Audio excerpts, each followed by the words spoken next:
গত ৩-৪ দিন আগে এই ভিডিওতে ভয়েস ওভার করে আমি ভিডিওটি রেডি করে রেখেছি, কিন্তু সময়ের অভাবে আপলোড করা হয় নাই আমার।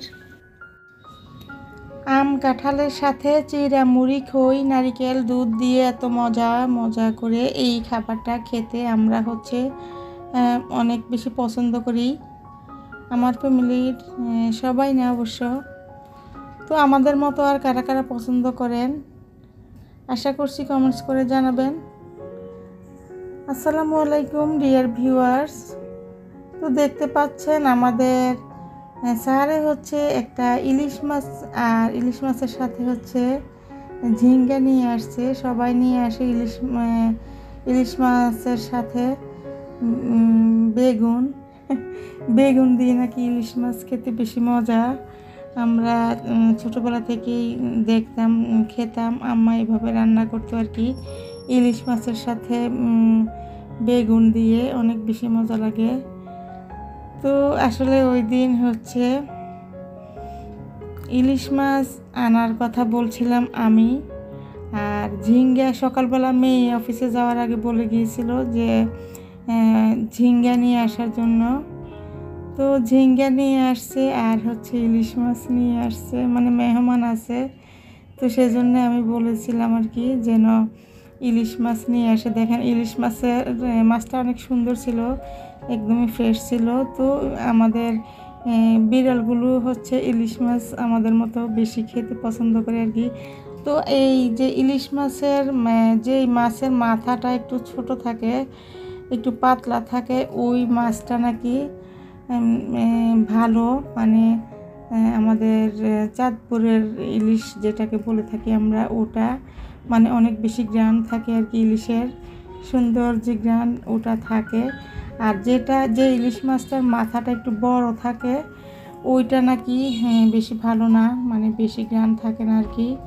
তো আমি প্রথমে ভাবছিলাম যে শুধু মাছের পিসগুলোই ভাজি করে নিব, পরে মাথা, তারপরে ইলিশ মাছের লেজ, ওগুলো সহ দিয়ে একবারে পেঁয়াজ কাঁচামরিচ টমেটো দিয়ে ভাজি করে নিয়েছিলাম, একটু মাখা মাখা ঝোল রেখে আর কি। তো আসলে রান্নার তাড়া ছিল দুপুরবেলা, তো সেই জন্য রান্নাগুলো আর শেয়ার করা হয় নাই। মানে আমি ঝিঙ্গা দিয়ে কি মাছ দিয়ে যেন রান্না করেছিলাম, আর ইলিশ মাছ, সবটুকু মাছটা সম্ভবত 1 কেজির উপরে ছিল। তো মাছটা পুরোটাই আমি পেঁয়াজ কাঁচামরিচ টমেটো দিয়ে মাছ ভাজি যেভাবে করে থাকি, একটু মাখা মাখা ঝোল রেখে ওভাবে রান্না করে নিয়েছিলাম। আসলে মাছটা খুবই ভালো ছিল। তো পরে আমরা এক জায়গায় বেড়াতে যাচ্ছি। এক জায়গায় বলতে আমার হঠাৎ করে আর কি, আমার আম্মা জানে শুধু আমরা আম্মাকে দেখতে যাব। তো আমরা এখান থেকে দই মিষ্টি কিনে নিয়েছি, আর মেয়ে ওদিকে টক দই নিয়ে আসতেছিল আমার আম্মার জন্য আর কি। তো এই তো আমরা আমার ভাইজানের বাসায় আসার পরে আর কি, এখানে খুব বৃষ্টি ছিল। তো আমরা যখন ডায়মন্ড সুটস থেকে কেনাকাটা করছিলাম তখন অনেক বৃষ্টি ছিল। তো আমি বৃষ্টির দিনে যখন বাজারে যাই, মানে ফল কেনার জন্য যখন যাই, তখন সবগুলো দোকান বন্ধ ছিল, মানে ঢেকে রাখা ছিল। আর আসলে এখানে খিচুড়ি রান্না হয়েছিল ওই দিন, মুরগি দিয়ে, পাকিস্তানি মোরগ দিয়ে মুগ ডাল সাথে নিয়ে খিচুড়ি রান্না করেছিল আমার ভাইজানের বাসায় আর কি। বৃষ্টি ছিল, তো আমার আর বোনদের মেয়েরা সবাই ছিল। এই যে এগুলো ছিল আমের আচার, তারপরে জলপাইয়ের আচার। তো আমরা সবাই খেয়ে নিচ্ছিলাম আর কি। আমার আম্মার রুমে আসছি। আম্মা ডায়াবেটিক্সের এটা কলমের মতো যেটা, ওটা দিয়ে ইনসুলিন আম্মা নিজেই দিয়ে থাকেন আর কি। তো আম্মা পরে ইনসুলিন দেওয়ার কিছুক্ষণ পরে আমাদের সাথে আসছিল আর কি, খাবার খেতে আসছিল। আমার ছোটো বোনেরা ছিল, অন্তরাম্মু ছিল, তারপরে আমার ছোটো বোন মনি ছিল।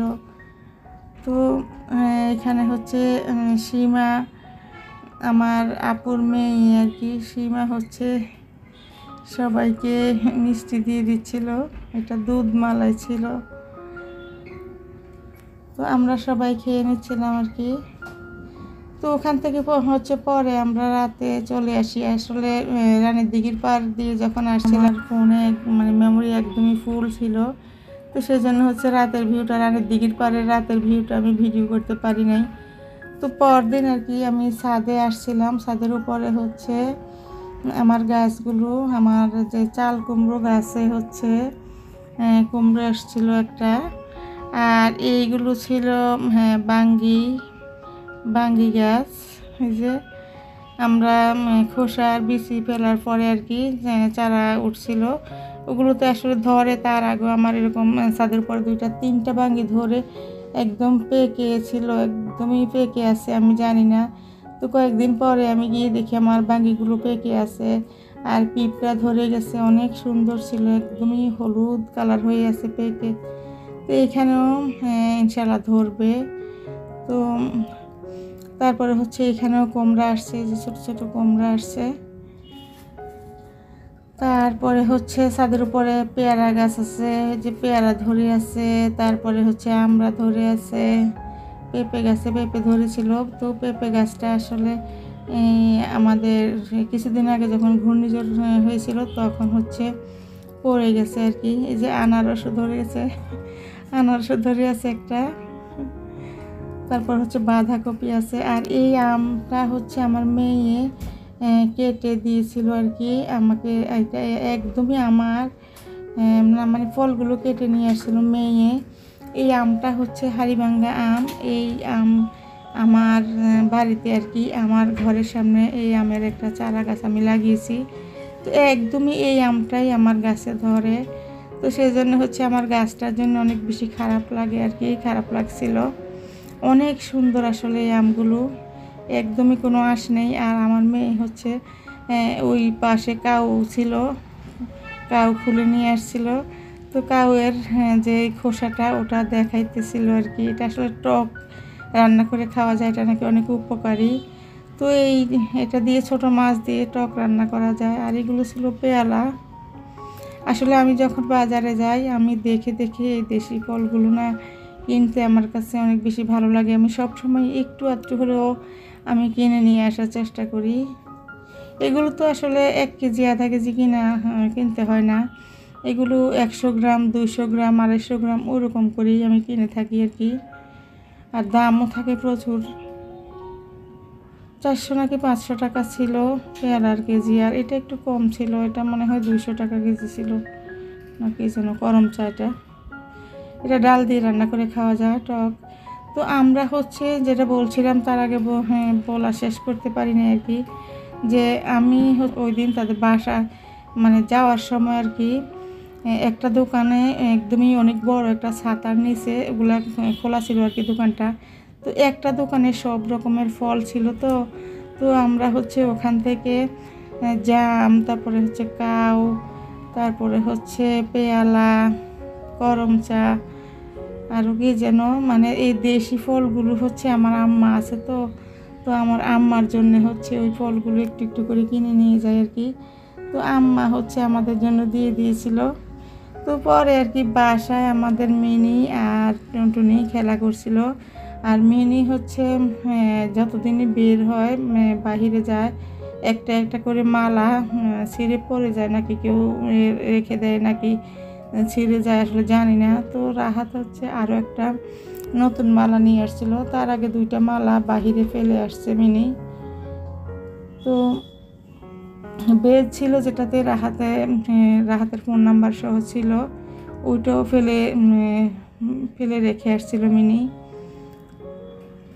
তো এটাও নিয়ে আসছিল, রাহাত বলছিল এটা বেশি দামি না, এটা মাত্র 50 টাকা নিয়ে আসছে নাকি এই মালাটা। তো আসলে এই কয়েকদিন এই মালাটাও নাই, এই মালাটাও হারিয়ে ফেলছে মিনি। আর মিনিদের জন্য আর নতুন একটা খাবার নিয়ে আসছে, তার আগে এই খাবারটা নিয়ে আসছিল, এটাও অনেক বেশি পছন্দ করে খেত। আর মালার সাথে যে খাবারটা নিয়ে আসছিল এনজয়, এটাও নতুন নিয়ে আসছে। মানে কয়েক রকমের খাবার আছে আর কি, ক্যাট ফুড। তো আমাদের মিনি হচ্ছে এখন এই কয়েকদিন হচ্ছে আবারও অসুস্থ হয়ে গেছে। ওই দিন বৃষ্টি ছিল, তো দুপুরবেলা হঠাৎ বৃষ্টি আসছে। সকালবেলা তো মিনিকে আমি ছেড়ে দিয়েছিলাম। তো মিনি হচ্ছে বৃষ্টি দেখে হয়তো তাড়াহুড়া করে আসতেছিল। ওয়ালের উপরে তার কাটা ছিল 3 সারিতে, ওখানে হয়তো কেটে গেছে আর কি। মিনির পা কেটে গেছে, হাত কেটে গেছে। তারপর মানে একবারে রক্তাক্ত অবস্থায় আমি ছাদের উপরে গিয়ে 3:30টার দিকে ছাদের উপরে গিয়ে দেখি লিফটের ঘরের সামনে মিনি ঘুমিয়ে আছে। তো মিনির সারা শরীরে একদমই রক্ত মাখা। তো মিনি এখন অসুস্থ আর কি। এই তো কিছুক্ষণ আগে মেয়ে হচ্ছে ডাক্তার দেখাতে নিয়ে গেছে। মিনিকে আবারও ডাক্তার দেখাতে নিয়ে গেছে। মিনি একদমই অসুস্থ। আমাদের মিনি খুব বেশি অসুস্থ। দেখেন, সুস্থ যখন ছিল তখন হচ্ছে এভাবে নিচে শুয়ে ওই টুনটুনির দিকে তাকিয়েছিল।